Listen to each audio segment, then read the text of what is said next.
Pemirsa, jembatan yang berada di Desa Dalung yang berbatasan juga dengan Desa Tibu Beneng, Kuta Utara telah 2 minggu jebol dan hingga kini belum juga diperbaiki. Masyarakat berharap pemerintah Kabupaten Badung segera turun memperbaiki jembatan tersebut.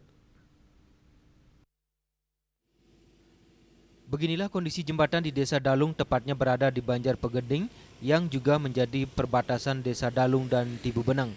Berdasarkan pantauan Bali TV pada Rabu 25 Februari 2026 siang, jembatan tersebut jebol dan tidak bisa dilalui mobil. Sementara sepeda motor bisa melintas namun lewat pinggir jembatan yang juga nyaris jebol menunggu waktu jika terus dilewati kendaraan di atasnya.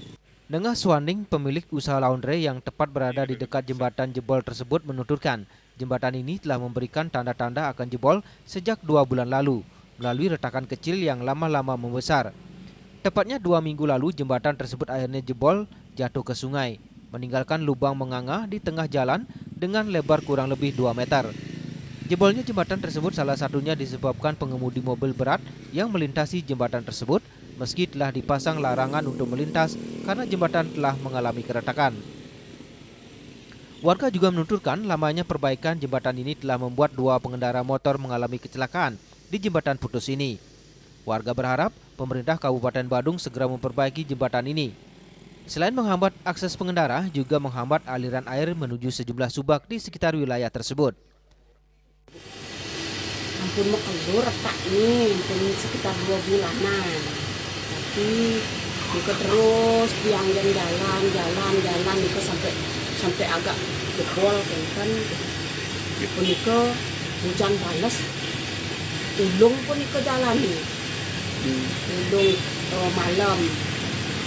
Yang paginya marenawang, yang retaknya Niko pun mau keluar. Jebolnya kapan itu, Bu? Jebolnya pun bulan ampun ya. Punya tanah bulan jebol ini. Niki jelas niki terganggu indek air niki karena terpembat niki. Jadi nika setiap mangga presiden tulis niki bersihkan termasuk ayang niki daun wentan niki gorong-gorong kami jebol. Untuk sementara pemerintah telah memasang tanda larangan untuk melintas, namun pengendara sepeda motor tetap saja nekat melewati pinggir jembatan yang rapuh tersebut. Riase, Bali TV.